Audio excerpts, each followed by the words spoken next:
This is Broadcast Obituaries, Gone Too Soon.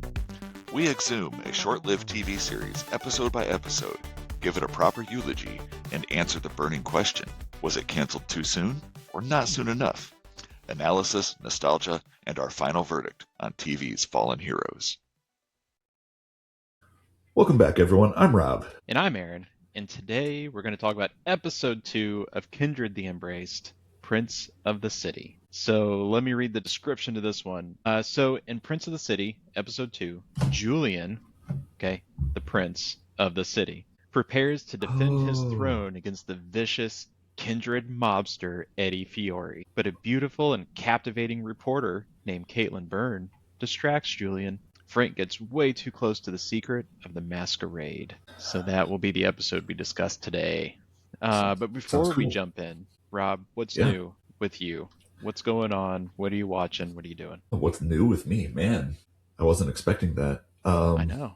What are we watching? Am I watching? I'm channeling my Caitlin Byrne investigative reporter vibes right now. Okay. I don't like it, man. I'm uncomfortable with this. I'm out of here. I'm not answering your questions. Get this thing off of me. Are you a mobster? No. But that's what a mobster would say. I don't buy it. Yeah. Let me think. I mentioned before we're watching St. Dennis, a TV show on Peacock. Yeah. Right now we're through all the episodes that are out of that. We've also been watching, last night we watched a couple of these. It's a sitcom on Paramount Plus called DMV. Has Tim Meadows in it and one of the guys from Righteous Gemstones, which was a show that I loved on HBO. And he's playing a very different part. And I always am eager and curious to see people who don't just play the same role all the time. And this guy, I don't even know his name. His last name was Cavallero, but he played Keith on Righteous Gemstones, and he plays a driving tester, I guess, in the DMV. Yeah. DMV is a fine show. It's not great. It doesn't make me laugh nearly as much as St. Dennis, but it's fine enough. It's fine. So we did actually just finish season 1 of Fargo, which ties in a little, I feel, to our theme because it definitely deals with gangsters and mafia type guys, you know, just in the deep north, if you will, of America. Right. And it's a great show. I really love Fargo. I've seen all of it now, but season 1 is a really good one. Season 1 and 2 are both phenomenal seasons, and I think we're holding off for a minute, and then we're going to jump into season 2 here shortly. Yeah. You said it's like, you've talked about it a lot. You said it's like True Detective, right? Where the seasons are completely different. There's no connected storylines or anything. They all stand alone. For the most part. You can watch any season all by itself. That is very true. Like I said, my wife watched season 5 first. Well, we started season 1 ages ago. Then we watched season 5 because she was very interested in the actors in it, I think. Juno Temple is in it. And, Don Draper, I can never remember. John Hamm. John Hamm. Yeah. He's I like him. Big bad guy in that one. So we watched that one first, and you do not need to know what happened before to understand each season. So it is a delight to jump into those series. It's absolutely. Nice. Yep. Yeah. How about you? Anything good? Yeah. So guilty pleasure. And if my wife listens to this episode, she's going to get me in a gotcha moment. But we started watching a rom-com on Netflix, a series called, I think it's called Nobody Wants That, with, is it Adam Brody, I think, and Kristen Bell? Yeah. It's honestly funnier than it should be. Okay. So we've been enjoying that. And then I've been trying to slowly keep watching Peaky Blinders, but nobody wants to watch it with me, so I have to be willing to stay up late to watch some gangster action. But it's fantastic. Nice. So yeah, I got to get to that one. Yeah. I like both Kristen Bell and Adam Brody. I enjoy them both. Yeah. So I would, if I had Netflix, I would check that out. Sure. Why not? Yeah. It's worth it. It's good. It's funny. So hard to watch. It's awkward to watch. It's one of those that makes you feel uncomfortable, some episodes, because you just feel bad for the people. It's kind of like got that Office feel to it. It's like, oh, don't do that. Please. Oh, you're doing it. Okay. Right. That kind of thing. Yep. Those can be hard to watch sometimes. Yeah. Hey, I also queued up a movie the other day. Maybe you'd like to hear about it, but it features one Jean-Claude Van Damme, and it's the movie Cyborg. It was one of his earliest roles. I didn't even realize, but it's from '89. Yeah. It's a guilty pleasure. I would not call it a good movie, but it's a fun movie. It is fun. It has been a fun. I feel watch. I feel like Cyborg was right after what was he in called Black Eagle, where he was in that. I don't know which came first. Yeah. Okay. Yeah, I think that was like one of his first ones. But Right. yeah, Cyborg. Do you want me to do a movie in a minute on it? Yeah, for Okay, sure. sweet. I was gonna say you're pumped, you're jazzed to do a Yeah, let's Cyborg go, movie in a minute. You must man. have loved it. You must have loved it because you were just air punching at the camera. I mean, you're Yeah, here let me for tell it. you. Let me tell you, this was something. It was something, all right. It was. It was something. All So, right, let me get my timer okay, no stopwatch. problem. Just so you know, I didn't reset the stopwatch from the last movie in a minute. It took you a minute and 9 seconds. So I'm sorry. we gotta I stick to the rules, Rob. I think I can Minutes. do this well under a minute. I think I can do this Yeah, well you under a should be minute. able to. It's Yes. Cyborg. Yeah. So, Yep. and I've seen this Yep. movie a ton, so I'm judging you. Just know Yes. that. Okay. All right. All right. All right. Okay. Rob, movie in a minute. Cyborg. On your mark, get set, go. All right. Cyborg is Jean-Claude Van Damme's like third film, and it's very much a Jean-Claude Van Damme film, but it is also a direct Mad Max ripoff. Like this is just Mad Max. In the role of Mad Max, we have Jean-Claude Van Damme. Just kidding. His character's name is Gibson Rickenbacker, which is ridiculous. And he's fighting a bad guy named Fender. They're all guitar names. But the premise of this movie is that in Atlanta, there's been an apocalypse. They're trying to figure out how to save the world. People in Atlanta have developed cyborgs. So they take this woman, they turn her into a cyborg. She travels to New York City to do some studying and learn what she needs to get a cure. And then Mad Max has to get her back down to Atlanta, and he doesn't succeed. She gets kidnapped by Fender, who wants to take her there and help her. Like he wants all the credit for the cure, basically. So Gibson and Fender are fighting each other the whole movie, trying to save the cyborg to save humanity. Nice. You got it. I guess You just I kind guess of it was stopped, not but it was close. it was not well under a minute, but hey, I definitely No. beat a minute there. So Yeah. yeah, No, that's good. the movie. I have it's seen fine. that movie a million times, and I never connected that the names are just guitars. Never in a million years until you said that. My mind exploded when you said they're just guitars. I was like, They're oh, guitars. They are. Well, like Fender, the bad guy, his name is Fender Tremolo, and tremolo is a guitar effect. Yep. And the cyborg's name, Pearl Prophet, which are both musical terms. Pearl is like a symbol, and Prophet is a Yep. brand of something else. I don't know. But her original hilarious. bodyguard that dies in the opening scene, his name is Marshall Strat. A Stratocaster is a guitar. Marshalls Wow. are amps. Never they connected are almost all musical terms. So That's weird. And there's yeah. nothing musical at all about the movie. zero Nothing. musical about the movie. Yeah. Yeah. If it wasn't the 80s, I would have said AI wrote that script. I would believe it, but they did not. And Yeah. you know, honestly, my minute is up. My review is over. I think this movie actually probably has a pretty cool script somewhere in there, and plot and story. Like this could be really cool, I think. Yeah. But with the director they had and the budget they had I love Jean-Claude Van Damme, but not because he's a good actor. He makes some cheesy movies, and honestly, I laugh a lot in all of his movies, like all of them, even the most serious ones, except for, all of them. I was going to say except for, but no, all of them, like they're just awful. They are awful. Yeah. But I really think there is something cool about this movie tucked away in there. Yeah. It's got heart. They just didn't execute. It's just buried. Yeah. Yeah. But what's your favorite Jean-Claude Van Damme movie? Bloodsport. Yeah. Hands down. Bloodsport is, again, hilarious, but also awesome. Yeah. Also awesome. My second favorite is probably Kickboxer, because it's the same movie. Just Bloodsport. It is. Yeah, they're the same thing. Yeah. Yeah. What do you like? Bloodsport's my favorite. I've seen it Okay. a million times. I used to get in trouble when I was little because I'd watch it and I'd get the laundry baskets out. We had tall laundry baskets, and I'd flip them over with pillows in them, and then I'd just kick the crap out of them. And I would break the laundry baskets because I was trying to be Jean-Claude Van Damme, And Nice. so I got in trouble. But yeah, Bloodsport is my favorite, but I really like Time Cop a lot. I really like Time Cop. I even watched that last year, a couple times last year. Wow. I watched it. Yeah. So it's fun. it's They're all fun, classic. honestly. They're all fun. I like Universal Soldier. I think it's a pretty cool movie. Oh yeah, Dolph Lundgren. Yeah. It's good stuff. Yeah. They're fun. So I like them. Cool. So Rob, as we do, Yes, sir. would you like to take us back in time to Man. April 3rd, 1996? I would love to take us back in time. Let's go. Back in time. Back in time. Back in time.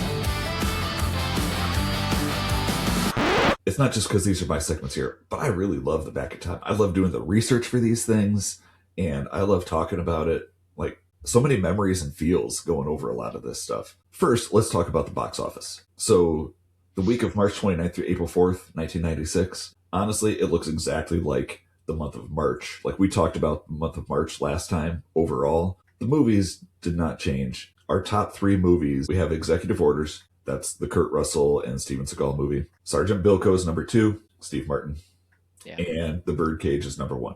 So no change there. Not a lot of fun to talk about. We're going to move right along. Yeah, it's always going to be rough when we get these shows that are like airing during the spring because Hollywood tends to slow down. You get a big bang after Christmas. Yeah. And you get almost nothing until summer. Yeah. Right. And then your summer blockbusters start around June, May, June. So. Right. Shortly after Kindred ended, we got Independence Day. That came out in June of this year. Or July. I forget exactly. I guess it came out over 4th of July weekend. But it came out this year. Yeah. Pretty awesome. So let me share my screen for a second. We're going to talk about TV. I am showing you a website from the good folks at tvtango.com. And this is actually the TV listing for April 3rd, 1996. Oh, wow. And I always loved looking at these TV listings. I don't know about you, but like I could find my way through this. I could navigate. These were a blast. Here. And back in the olden days, for some of the younger listeners, this was all paper. We didn't have a website to go to. You got a TV guide that you bought at the store, had delivered, and you had to look. You had to manually flip through it. I actually thought about printing this out and putting it inside of a newspaper to unfold it and get the effect of going so our to age shows. Paper. Yes, exactly. But this is exactly what it looked like, except it was on newsprint for us. And right here, you can see at 9 o'clock on Fox. Here is Kindred the Embraced. That's our show. It was up against Dateline. So it probably got a lot of viewers there because who wants to watch the news? On UPN, they had a show called Swift Justice. Right before that is The Sentinel, both on UPN. Those are both like cop procedural dramas. I had heard of The Sentinel, but I don't think I've ever seen it. Yeah, they sound familiar, but I've not seen either of them. Neither one lasted very long. Yeah. It was also up against, this is a TV movie right above it here, Summer of Fear. It did get a DVD or Blu-ray release eventually. So maybe it was good. I don't know. I never heard of it. Yeah, never heard of it. Grace Under Fire was on. I remember Grace Under Fire. And Ellen had 2 episodes on this night, one at 8 and one at 9:30. Yeah, she was huge. Yeah. Like her sitcom was big. Yeah, I watched some of that. So, yeah.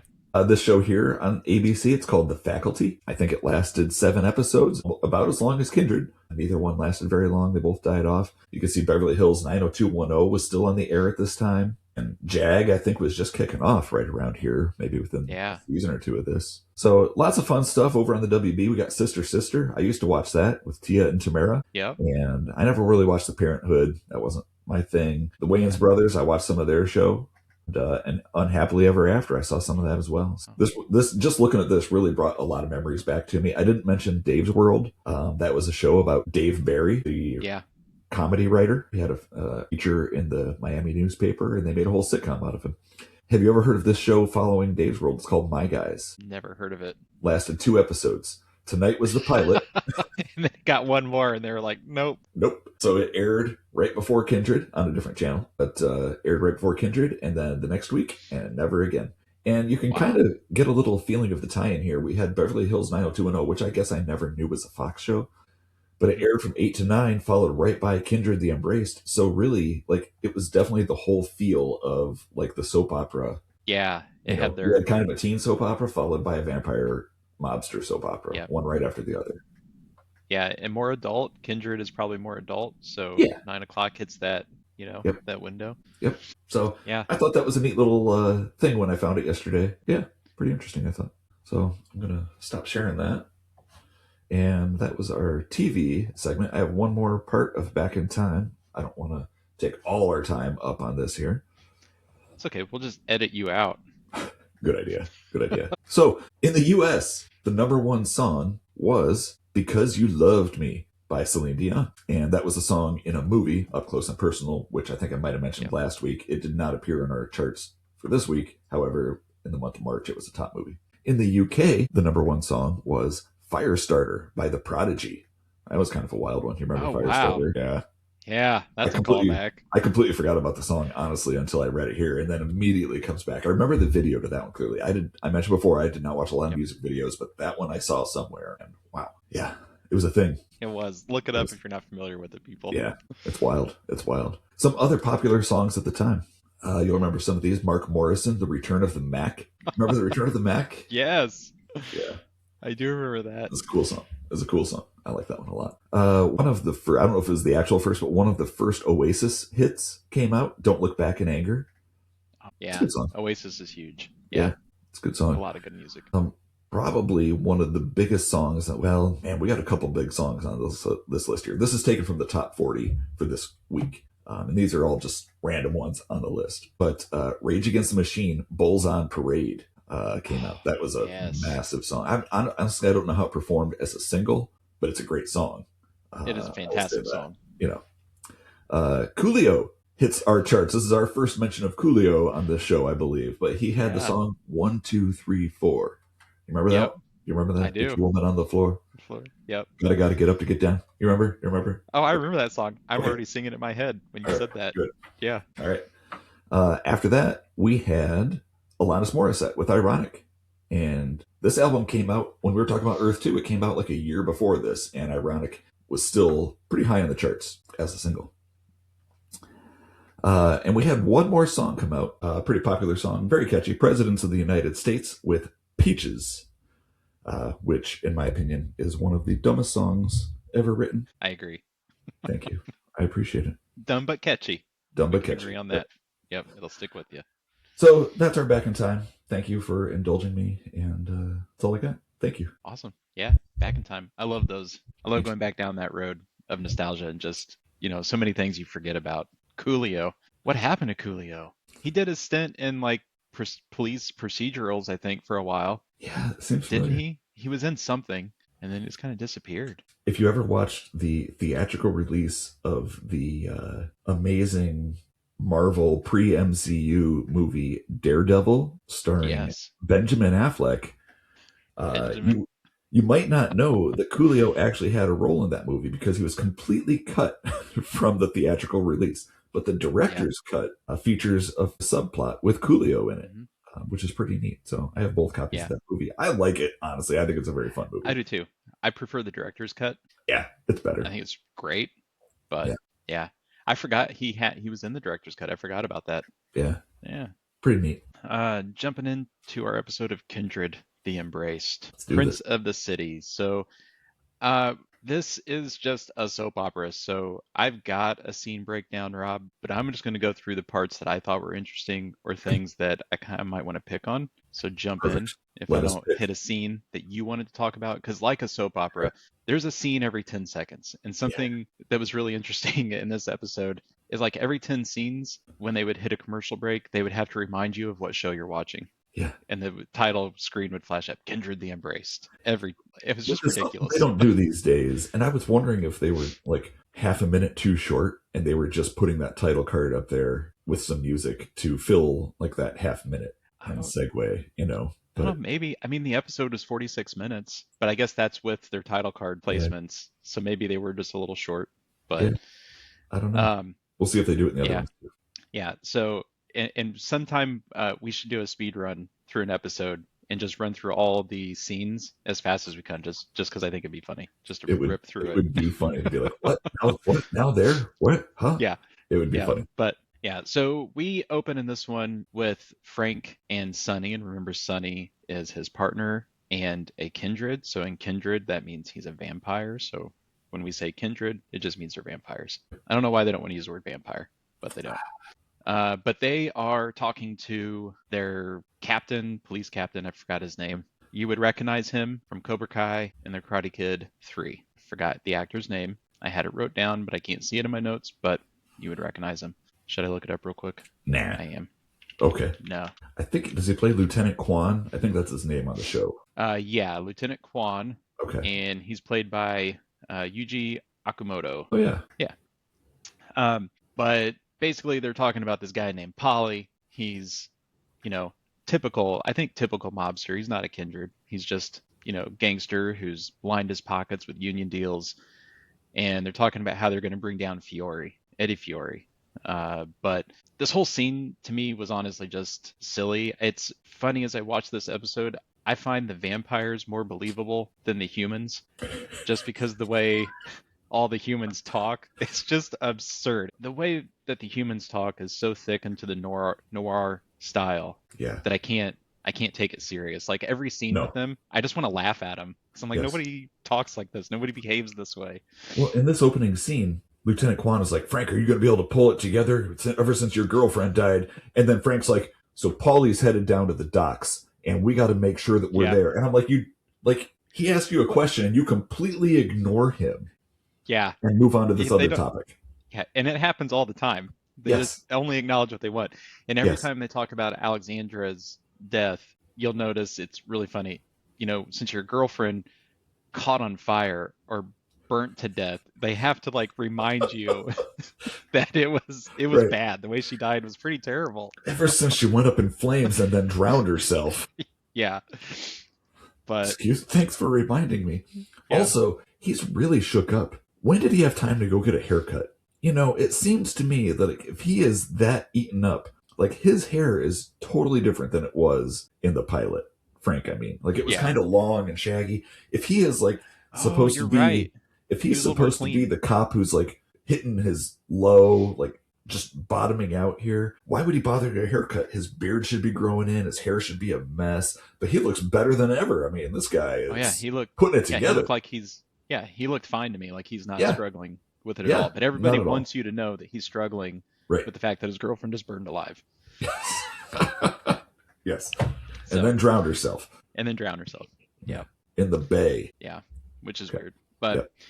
so You're right, though. They lay on like the noir talk heavy. It is Oh, heavy. Everything, Yeah, like the and- cops, that's all they do. Yeah, and even Quan is so young. Like I don't feel like they cast that character right because I don't buy him as being anybody superior. Yeah. You know what I mean? Like I wasn't Yeah. sold on it. I was like, I don't Yeah. know, man. Nobody's looks like taking he's- orders from you. You're a kid. Right. He looks younger than Frank. And, that could, Yep. he could still get promoted because Frank is kind of a wild card. So I could see why he might not Sure. get those promotions. But yeah, it wasn't super believable. So they wire up Polly, and the only thing that Frank can talk about is how he wants Julian. That's his goal. I want Julian. Yeah. But Lieutenant Kwan's like, nah, you can get Fiore. That's it. Julian's out of touch. Don't worry about it. Don't do it. Even Polly's like, if you're going after Julian, I ain't doing it. Right. So you make it's very clear Julian's off the table. You're not Yep. getting him. Yep. But so Polly goes to meet with Fiore, and they're talking about money that he skimmed off the top and stole. I get $1 million in bribes, damn cash. It's not good business. Bribes. You took bribes. I was talking about the money we got coming for the sweat and blood our guys put out offloading those ships. Yeah, pension money for the widows and the orphans. For our brothers when they retire. Did you take money other than what our union contracts called for? Can you believe a mobster or gangster would do that? Can't. And of course, Polly dies. So Fiore and his henchman, his Yeah. kindred, his sire, Nino. Nino, make sure that he doesn't stick around because they Yep. catch him with the wire. Yep. Which was a really weird scene. Fiore just starts like touching his chest, like he just knew he Yeah. was wired. Yeah. Well, it does get a little complex here that we'll learn a little bit later. But we can assume at this point, like, Sonny is working for him. So we would assume that Sonny has told him that he's coming in wearing a wire. Yeah. And this is probably one of the most hilarious scenes to me in the show because Polly's dead, right? Yep. He Yep. dies. Yep. And every detective, I'm sure, in the precinct shows up at this bust because they hear Polly getting murdered. So they all go running into the building. Frank is the only one that thinks to go upstairs. They say, go search. Everyone else runs, and he's the only one that stays there, and he's the only one that even hears the scream. How does no one else even It's hear this weird. scream? That's what I mean. It was so awkward. Yes. And he goes up there and Polly's laying out on a table with the stake through his heart. Yeah. And Polly's like, get it out, pull this thing out of me. And Frank goes and grabs the stake, and that's when all the cops come up and they're like, what'd you do? Did you do this, Frank? Yeah, can't believe you did this. And that becomes a hilarious, insignificant plot line through the rest of this episode. We actually don't even know if it gets resolved. Maybe that plot line is still going on in future episodes. Maybe that becomes his arc, how he's got to prove his innocence or something. But it barely gets touched on here. Yeah. Well, and definitely not resolved. They touch on it a few times, but it does not get resolved. He's going to be investigated by internal affairs, and we'll see in another scene coming up, Lieutenant Kwan doesn't even put him on suspension. Yeah. There's this whole scene where Frank's like, I'm going to take down Fiore, and Kwan's like, yeah, you get something that's going to stick, and he just lets him. I'm pretty sure that's not protocol. Taking statements from all your co-workers, Frank. They said you've been acting very weird since your girlfriend burned up. Talking about vampires beating up suspects. You guys are supposed to be cops like me. You got no right to suspect me. It's our job, Look, Frank. did you jam the steak in Boyle's heart with some wacky idea he was a vampire? Are you that nuts, Frank? Because I'm asking myself the same question right now. We're wasting our time here. We should be out looking for the guy that killed Boyle, Danelli, and Fiore. Excuse me. Until IA finishes their investigation. Frank! Go get him. Make it stick.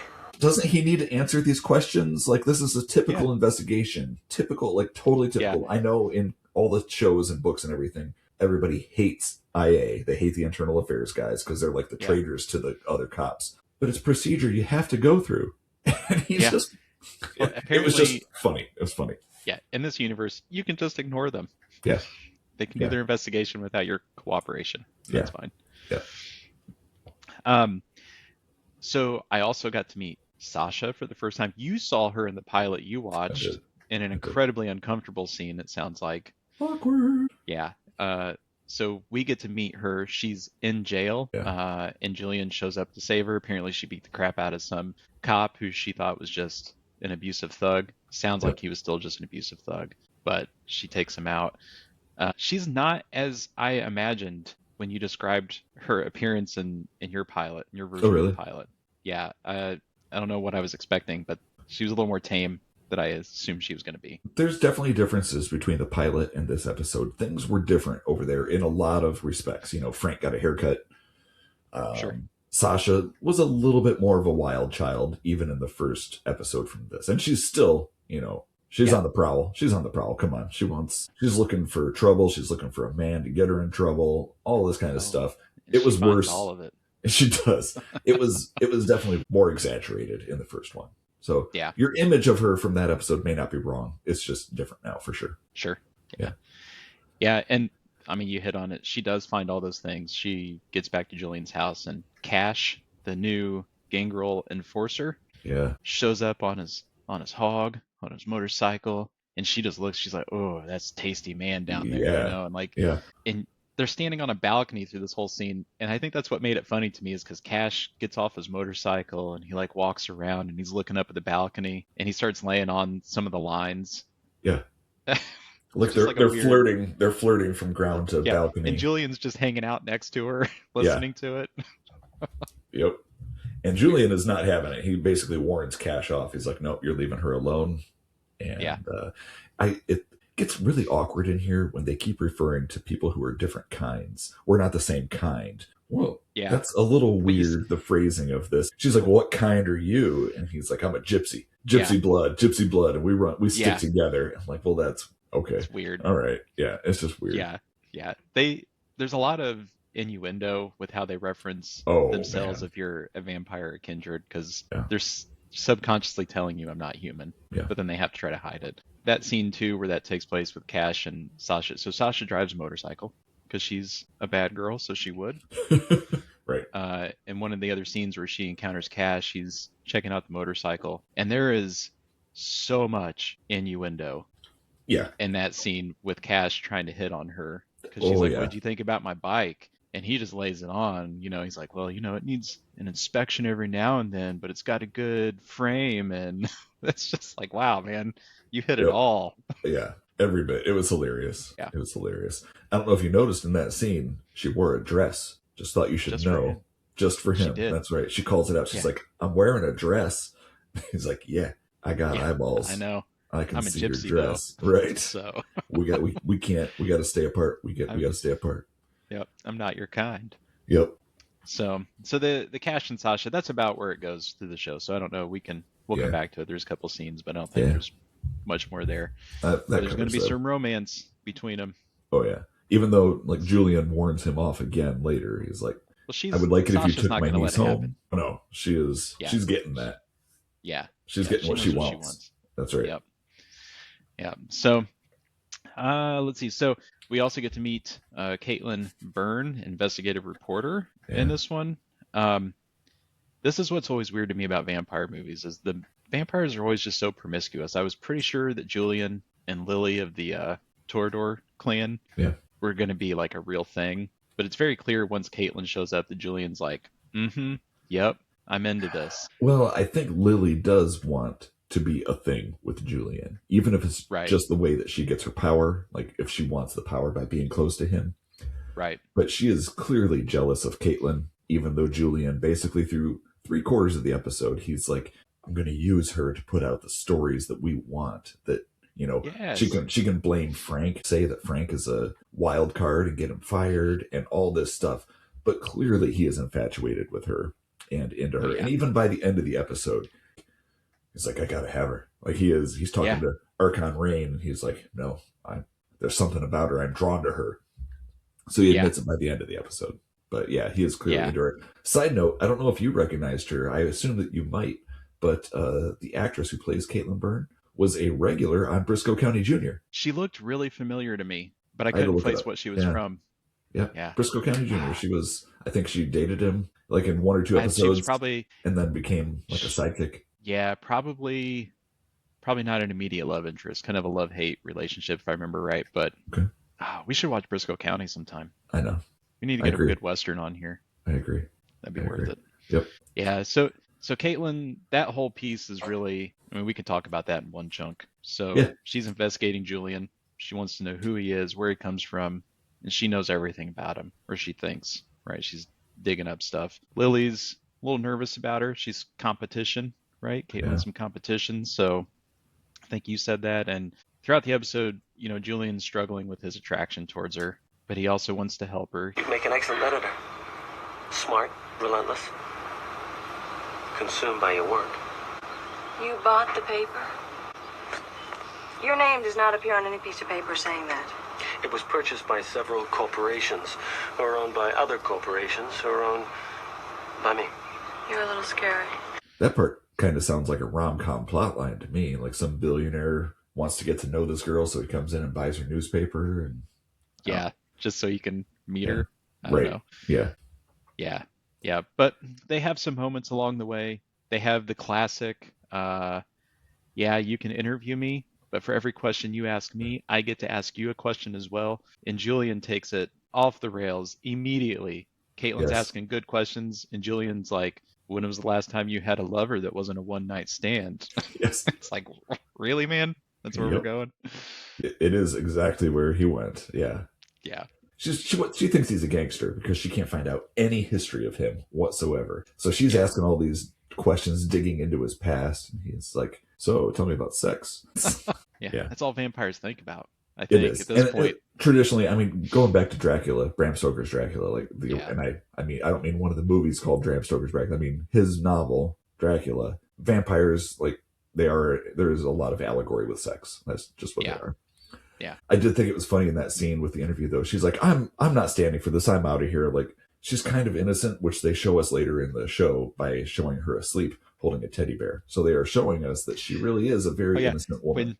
When Julian turns into a bird of prey and sneaks into her house. Exactly. And watches her sleeping with her teddy bear. Yes, although she's still wearing like the silky nightgown because they don't want to look too innocent. She's not completely innocent. Right. But she's like, I'm not going to stand for this kind of talk. And she's leaving. He's like, wait, you said you couldn't find my birth certificate. Here's a copy. And she takes it from him and she's like, the ink's not even dry. He's like, well, it's a duplicate. Yeah. Ridiculous and funny. Like, it was good. Yeah. And she just believes it, though. Yeah. She just rolls with it. She does. All right. But they do have, like, they share a moment. He shows up at her house a couple times. You know, while she's awake, he shows up at her house and she fixes him dinner. They have a moment, they kiss, and she's trying to figure out where things are going. Then later, he buys a newspaper and promotes her to editor. And she's like, she wants to know, are you doing this so that I won't publish that article? He's not worried about that article at all. He's like, you're the editor. You do what you think is right. which I think she was trying to figure out, is he going to try to pressure me? But he wasn't. And although he may still going forward, Right. but not about that. So yeah, that's pretty much really all there is to their storyline. But she's a big part of this episode, and I imagine going forward. Yeah, yeah, little love triangle going on there. Yeah. Let's see. So, there's a couple of scenes with Frank and Julian where they just get together. So Julian finds him at a diner, tells him he can make the internal affairs investigation go away. I don't know. Was there anything else in the diner scene that got you? Good morning, handsome. What can I get you? Could I have a tomato juice? Blood red. You're a funny guy. What the hell are you doing here? Don't you gotta be leaving soon? The sun's coming up. Oh, no. We can go out the day after we fed. So, you never know when we're near. He orders a tomato juice, blood red. Yeah. What other color would it be? Well, he doesn't want any of that cheap orangey stuff. I don't like those green tomato juices. Give me a blood red tomato juice. Let me tell you, V8 red. Yeah. It was just funny. Yeah, so it's what struck me through the scenes, because there's another one with Julian and Frank at the end where Julian's kind of giving him the spiel of, our fates seem to be intertwined. Like, we're going to have to learn to work together. And for as much posturing as Frank does about, I'm going to take down Julian, I want Julian, they are so friendly to each other. So friendly. Every time they're on screen together. You would never pick up that Frank actually wants to bring him down that much. So maybe Frank doesn't know that that's the Julian that he's after. He's got the wrong guy. He's picturing someone else in his mind. He's like, oh, you're Julian Luna? Oh, my bad. Man. I was thinking of someone else. But yeah, like he just walks in and sits down with him at the diner, and Frank's like, hey, what's up, Julian? What's up, man? What's up, Hank? Later they're talking underneath a streetlight and just hanging out like two friends, hanging out in the dark under a streetlight, no big deal. But it is funny because like he's like, I want Julian Luna, and then the first thing he does is go to Julian Luna for help bringing down Eddie Fiore. Yeah. And so that's what they're trying to do. Like Frank is like, hey, I don't want your help with the investigation. I want to nail Eddie Fiore. And Julian's like, get me the proof. I'll take him down. Our people will take him down. Yeah, we'll do it. And I was going to say that's like the main story line of this episode, but it's the main plot is trying to bring down. Than anything. Yeah, it's not really any more main than anything else. Yeah. There was an interesting scene right after this where Frank is doing some research on the Kindred with Sonny. That's what I was going to bring up. Okay. Yeah. And it's pretty cool. Like he's reading this old book. And one of the things that he says is that if someone who's a Kindred touches something that someone else has held in the past, they can relive that moment by touching it themselves. So that becomes pretty important later on. Yeah. I did not pick up on that the first time I watched this episode. I had to watch it a second time to get that. Yeah. Sonny in that scene is pretty good because he's like trying to play dumb. Yeah. They can shapeshift into wolves and birds of prey. I've seen the wolves, Sonny. They're just musty old books, Frank. They should be burned, man. These are just dumb books, man. You can't learn anything from a book. And I think, so if we go back to that storyline, there's, after Polly dies, so we're going to go way back because I forgot to mention this because I also thought this was funny. Frank gets caught, looks like he murdered Polly. All the cops are like, you're in trouble, bud. Sonny gets in the car. They just leave Frank at the crime scene. All alone. They just leave him alone. You're in serious trouble. Now be good. Goodbye. Yeah. Better get some sleep, bro. And then they just drive off. But he gets chased down by a wolf. And this is where they kind of, and they kind of set the tone for Frank's story here. The wolf is Fiore, and Fiore morphs back into vampire form and basically threatens Frank. He's like, we're going to get you, buddy. Definitely. Like, you're dead. It's over. You know?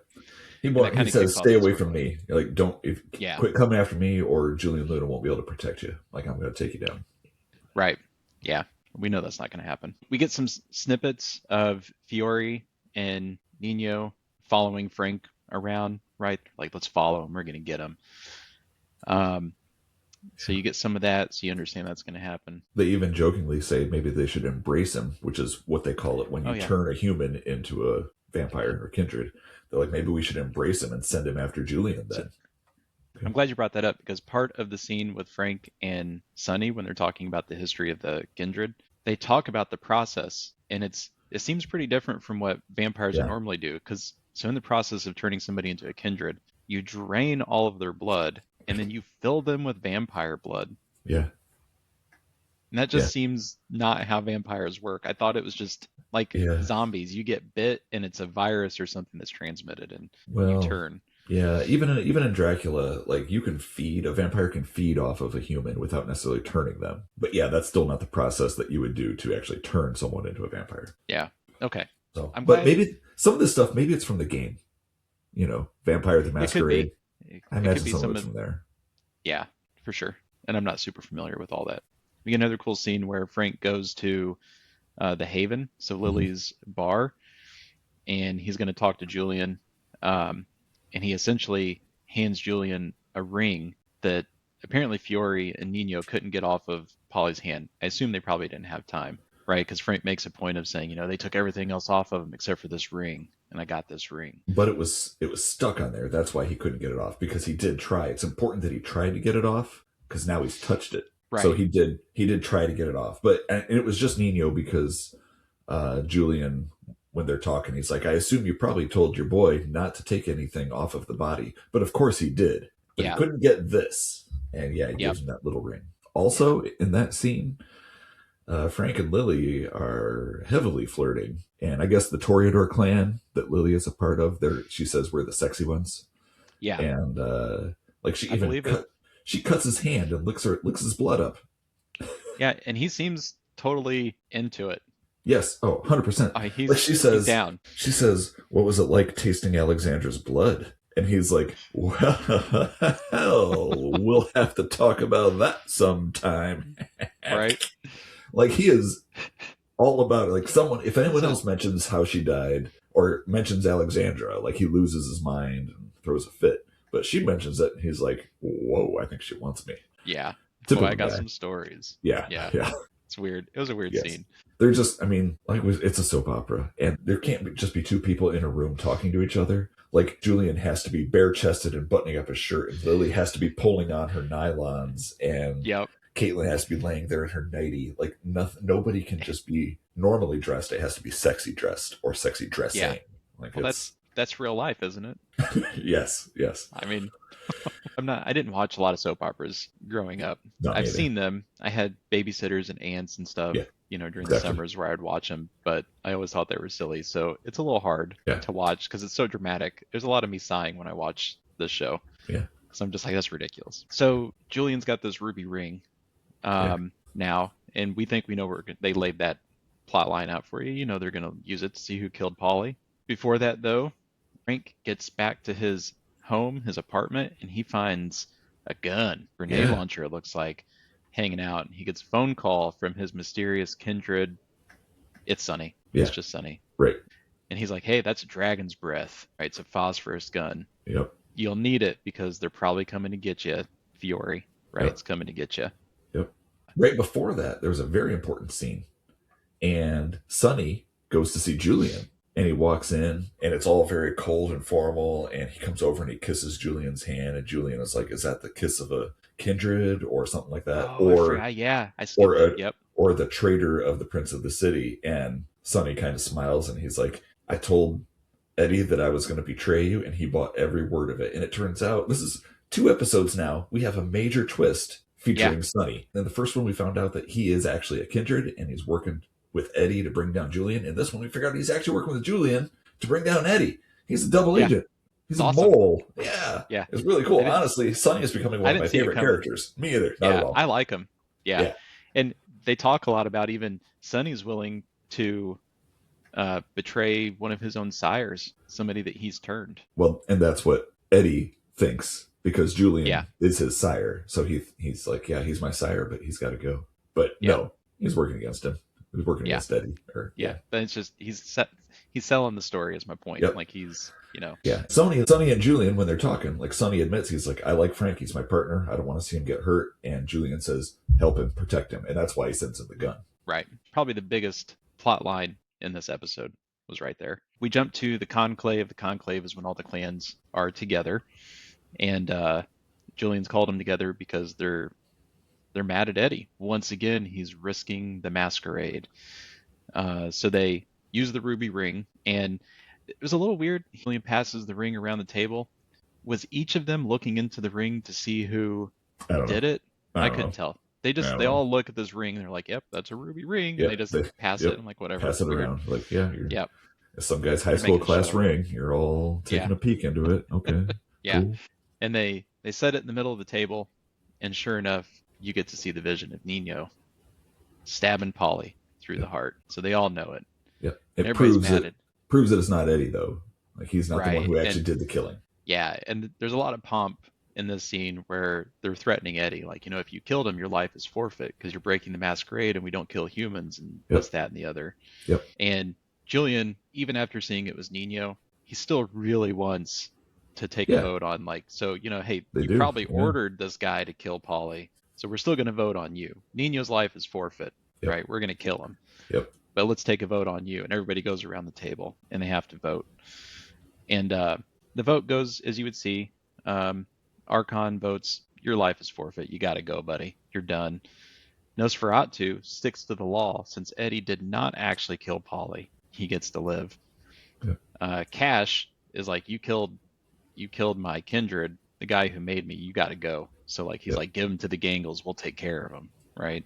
The one that really surprised me was Lily, and I think it surprised Julian too, because Lily's wanted Eddie out of the picture Well, the whole time so far. we Or did so see in she the first says. one. She's working with Eddie. Like in the first one, they kind of made their own deal. Well, that was just to get rid of Alexandra. Yeah, but I mean, there's a give So- and take. Like they Sure. were working to get rid of her, so what's she got to do now? She has to help protect him. Yeah. She's just working both sides. I think she might see Eddie She as a is. possible replacement for Julian. Sure. So she is playing both sides of the fence there. Right. Yeah. But it really surprised Julian. Yeah. Because when Lily's like, nah, you get to live, Julian, you can tell, gives her a look like, I thought we had this in the bag. The problem is going to be solved right here. Taria Dog Clan. Killing endangers the masquerade. You knew that. Torador clan stands by our prince. About Denelli, not Eddie. The ring proves Eddie did not kill. It's even, Julian. Eddie laughs. The balls on that guy. He just laughs at him like, ha ha ha, I guess I get to live, Julian. Yes. It's Yep. like, wow, dude. Yep. So Eddie and Nino do make a play on Frank. That's where we go next. So the Kindred don't get to kill Nino. And I don't know, are vampires in this world not stronger, faster, smarter, quicker than No. humans? Because Frank's asleep, passed out on the couch, and Nino shows up, like wakes him up. He's like, hey, it's time to die. And Frank just nonchalantly uncovers the gun, pulls the gun out, points it, and shoots. And at no point did Nino even react. His face never even changed. It was just like, okay. I don't think he was worried. Like I don't think he thought that Frank would have a phosphorus gun, because a regular gun, wouldn't so. do anything to him. Yeah. But it's I the feel like he fire. would recognize it though, because they attacked people. But that in part the was first pretty quick. episode attack- Like you don't see it until it's coming up. I don't know. By whole- then the whole shock is scene probably was- slowing him down. But no, I don't think they have like super speed or strength or anything like that. Yeah. So they're not really that special, except for being able to mesmerize people. That's just a part of their And not charm. die. right? Yeah. So I don't know, but that scene just seemed weird to me because Yeah. he dies so easily. Like Frank Yes. just offs a vampire with no effort at Yeah. all Yes. whatsoever. Right. I think that's about it, because the last two scenes are just Julian go back to talk to Caitlin, and then we get to see Julian do his weird bird of prey thing to go spy on Caitlin. He's infatuated. He had to see what she was doing. Do we ever actually see what he like? I watched this a couple times, and he goes down by the bay, San Francisco Bay. You see the Golden Gate Bridge there. That's how they clue us in that we're in San Francisco. They like to show that bridge a lot to remind us where we are. But he kind of like does this weird jump, and then we just like the camera pans over the water, so we get the idea that he's flying. Did we ever see him as a bird? No, okay, never. So we don't. What if Yeah. he was a bat? He could have been a bat. Well, so when going back to the Sonny and Frank scene where Frank's doing his studies, they talk about how Kindred can turn into wolves and birds of prey. So it could be any kind of bird, I assume, that he wants to turn into. Bird of prey. I mean, it's probably not going to be a pigeon. That'd be pretty funny. A dove. Right. So, but there's a lot of that in this episode too. They lay it on pretty thick about how vampires work, because every time you see a vampire or a kindred during the daytime, they find a way to fit in. You can't be in the daylight. You're a kindred. We can if we just fed. Like it's always there. But that's the only way you get these people out during the day to accomplish anything. So And I gotta say, there are a lot of moments in this show that I have no idea what time it is. Like Julian is waiting on Caitlin's doorstep. I thought it was in the morning, like before the sun has fully come up. And then she's like, "Come in, I'll fix you dinner." And I'm like, "Dinner at 7 in the morning? That's ridiculous." Yeah, yeah. But turns out it's in the evening. I had no idea. It happened multiple times in this episode. Yeah. Well, it's every time he shows up at her house. It's like, what time of day is this? Right. You know. Apparently it's night, but yeah, seems like morning. I don't know. Yeah. Yeah. Lots of little weird things, but you know, it's a soap opera. Time of day isn't the big concern here. It's really not.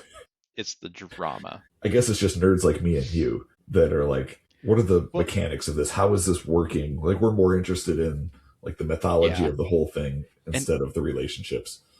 Yeah, and I am fairly certain that they film a lot of the daytime scenes early in the morning. I agree. You can just tell by the shot, like the way the sun. I'm like, this has got to be early morning when they're filming this stuff. Yeah. You know. Yeah. But they just twist it because like, nobody will know that it's not early evening. I agree. I don't know, man. What did you think about the second episode? We only have the pilot to compare it to. Where are you at? Honestly, I liked it more than the pilot. I liked this episode. I kind of like the show at this point. Like, I think it's interesting. I think it's funny. I mean, it's not supposed to be funny, but I'm entertained by it. And I would keep watching this. After the pilot, I don't know if I would have watched another episode, honestly. But I get to this point and I'm like, I'm kind of into this mobster feel vampire show. Even though, honestly, have we ever seen a vampire do anything in this? Like, they're barely vampires. What makes them, like we talked about, we never see teeth. They don't turn into bats. They don't do any of the vampire-y stuff. Just, they're vampires, apparently. It's assumed. Yeah, but I kind of like it. To me, this feels like a precursor to True Blood. It really feels like... Oh, for sure. If I'm looking at a vampire TV show, I think of True Blood. I mean, there's a mystery. You got vampires, you got wolves, and just like the whole general sexiness of the whole thing and all the relationshipy type of stuff, it definitely feels like a True Blood to me. Yeah. And I will say, my one criticism of this... I have more than one criticism. My main criticism of this, honestly, I feel like Frank is getting in the way. Like, if you took him out of this or made him just a minor character who maybe only shows up a little bit, like every couple episodes, or not even every episode, but put the focus on the Kindred, the title of the show, Kindred the Embraced. Let's make them the focus of this, not the cop trying to discover them. And I think it would be a better show. I agree 100%. After the pilot, I was like, I don't know about this show. Yeah. I'm not on board. This episode changed my mind. Yeah. I definitely want to watch more now.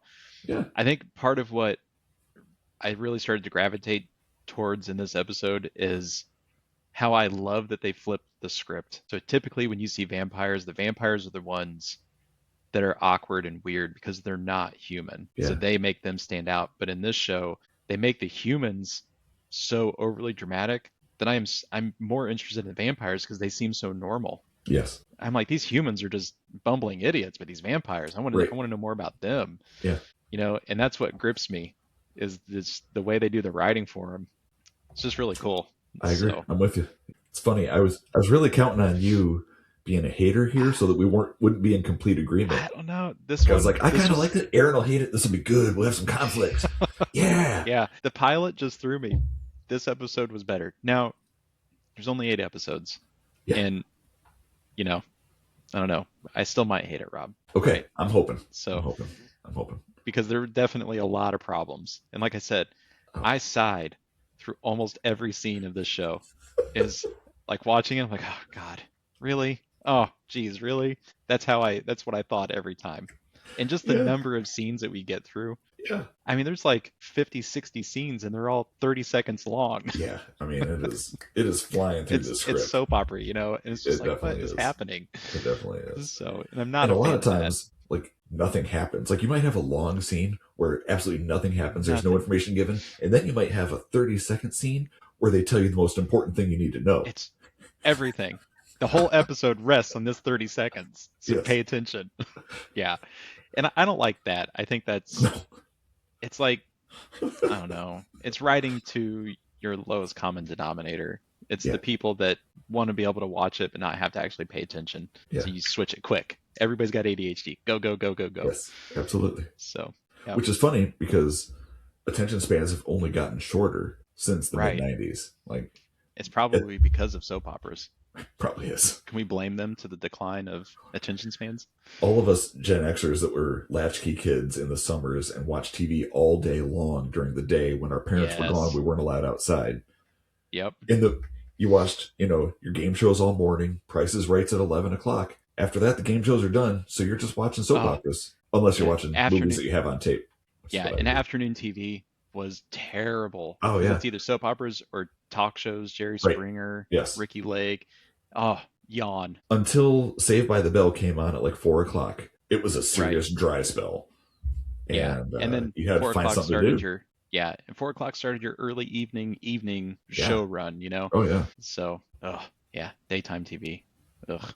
I think we agree. Good episode. We'll see where it goes. So our next episode, episode 3, came out on Wednesday, April 10th, 1996. It's called Romeo and Juliet. For those paying attention, this is exactly 1 week after today's episode. Every episode in this series comes out 1 week apart. There were no gaps, no delays. So every week we get an episode, which is kind of nice, honestly. But it's called Romeo and Juliet. Yeah. Caitlin is getting closer to learning Julian's secret identity, while the passion between Cash and Sasha explodes into violence when she is embraced by an enemy clan. Oh no, she gets embraced.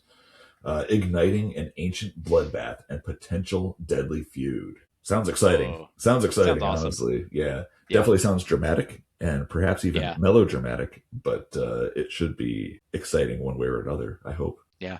Sounds good. I'm down for it. So check it out. We'll talk about that one next time. Also, for those curious, there was an episode here called Night Stalker, which was originally intended to be the 3rd episode. It never aired on TV.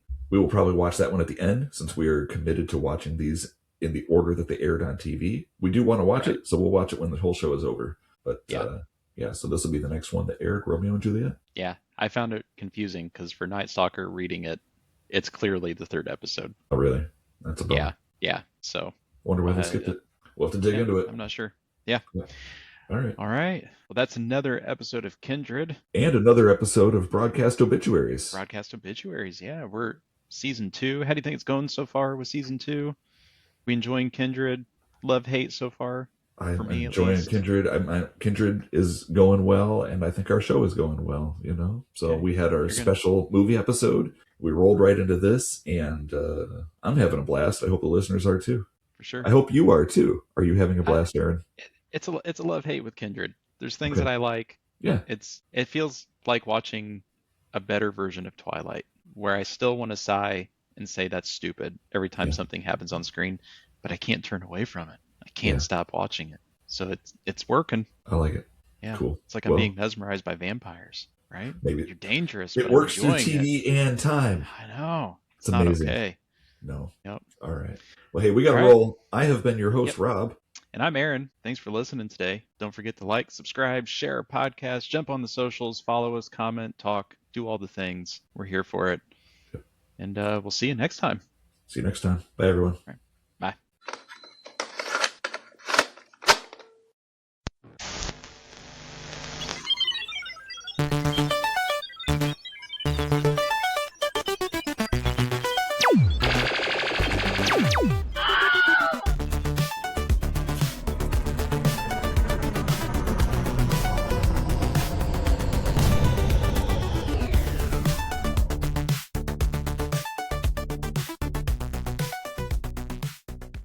He was originally cast to play the Predator in the first Predator movie. He was going to be the guy. Told me that. He's going to be the guy inside the suit. Yeah. And what did I see in his interview? He did one stunt where the director wanted him to jump not safe distance in a suit where you're wearing stilts to add height. Yeah. And he almost hurt his leg, and he was like, "Nah, I'm known for martial arts. I can't have broken bones. I'm out." And he just walked away from that role. Wow. Which I don't know that I blame him.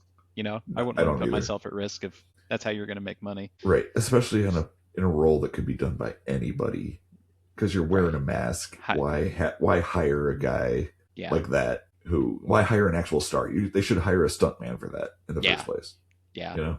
Yep. Have you ever heard of a movie called, I think it was Class of Nukem High? Yes. Oh my gosh. That actually shows up in my Instagram feed, clips from that. Seriously? Yeah. Wow. I watched that. I should have finished it. I should have finished it. I started it today, and then I was like, I can't watch this. I turned it off. Oh, you got to. It's good. Yeah. Yeah, maybe I'll finish it. Yeah, you That's should. funny. I love that you're going That's down funny. this rabbit hole. This is like the movies that I watched growing up because Yeah. I was up till all hours of the night. So midnight TV, that's the stuff they played right there. Yeah. You know? Did you ever watch? You probably have. Did you ever watch the original Toxic Avengers? Yes. And I say Yeah. Avengers, but it was one Toxic Avenger. But I mean the movies. Yeah, 2, the 3, movies. and 4. Yeah. Okay. Yeah, I watched them all. Okay, I've never seen them. I tried to find those. They're on Tubi. I almost watched them. Yeah, they're trauma films. They're pretty good. I haven't seen the new one with Peter Dinklage yet. That's my next question. I want to though. It's on my list. But Yeah, the me originals are good, and by good I mean good is for what they are. Right. Right. Absolutely. You know what I mean? Yeah. Yes. You absolutely. understand my definition of good at this point. 100%. 100%. So, Yes. Yeah. All right. Cool. There is a really good documentary on Prime Video. I think it's about Canon. Let me find it real quick. It is not here. Hang on.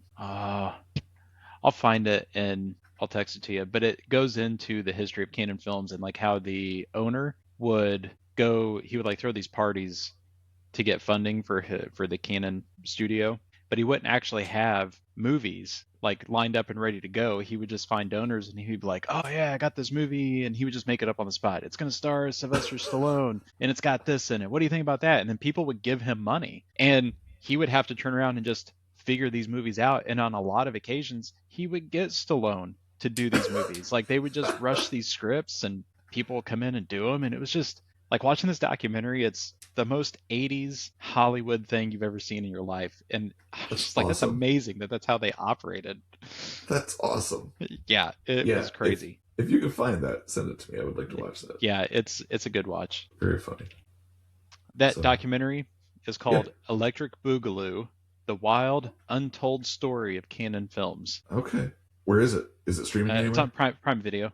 Prime Video. Okay. Yep. All right. That's where I watched it. I think I've heard the name, unless Electric Boogaloo. I probably talked to you. Is other things too. It is, yeah. But I imagine after I watched that, I probably texted you and I was like, dude, you gotta watch this because it was crazy. So Electric Boogaloo. Actually, when I type that into Wikipedia, the first thing it says is terms by other names. So there's actually a lot of names. Oh yeah. Yeah, there's a lot of things that reference it, but I think Electric Boogaloo. It does have it listed here. Yeah, I think it's a dance. It's a dance, yeah, and it's a part of Canon because one of their biggest films was, can't remember the name of it, but it was a break dance, like an old Breakin' 2. Yeah. Electric Boogaloo. Yeah, and that was like some of their biggest franchises. So nice. Oh, also Five Iron Frenzy 2. Electric Boogaloo. Oh no, that's an album by the band Five Iron Frenzy. Never mind. Yeah, I was like, I don't recognize that. I don't know what that is. No, not a movie. It's an album. Yeah, but check it out. Nice. It's good. I will. Yeah, we could do a whole conversation on that. I'm sure that's like a whole podcast if we watch that. Yeah, that'd be awesome. It has an interview with Marina Sirtis in it. Mm-hmm. She's got a lot of stuff. She's awesome. Yeah, they got a lot of stars. Yeah. In their movies. I don't know how they did it. He just lied his way into what he wanted. Yep. It's so good. Yep. That's crazy. Yeah, it's your segment. When I put it in the script, it's Back in Time with Rob. That's like, I'm never going to take this from you. It's weird. I don't call it that. I don't call it Back in Time with Rob. That's weird. Oh, I do now. Like it's how I title it. And I want to see if you can figure out what this is. And I have brought a prop with me today. Oh no. I brought my guitar. I was going to play a little guitar. I brought my guitar. And, we've been kind of skittish about playing music on this show, like clips of songs, because we don't want to get in trouble. But if you look at Instagram or YouTube, there are people all over the internet clipping other people's songs and putting them in their own videos. And I don't think me playing about 2 measures of a song is going to be terrible for us. And if we decide to, we can cut this whole thing out and no one ever needs to know that I did this. And I might decide to do that anyway. Because it depends on your performance. Right, exactly. So let me see if I can get the mic down here a little bit more. And I just want you to see if you can identify this song. Because I'll tell you, it can be kind of hard to understand songs sometimes when all you hear is the guitar part, because we are so trained to hearing the entire song and all the parts, especially the vocals, which I probably will not sing for us today. But when you're used to hearing everything, it becomes kind of weird when you only hear the guitar. So can you hear that?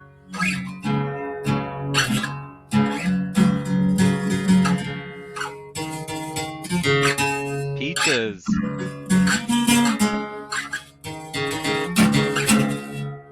Peaches. Yeah. Peaches. Presidents of the United States. Peaches.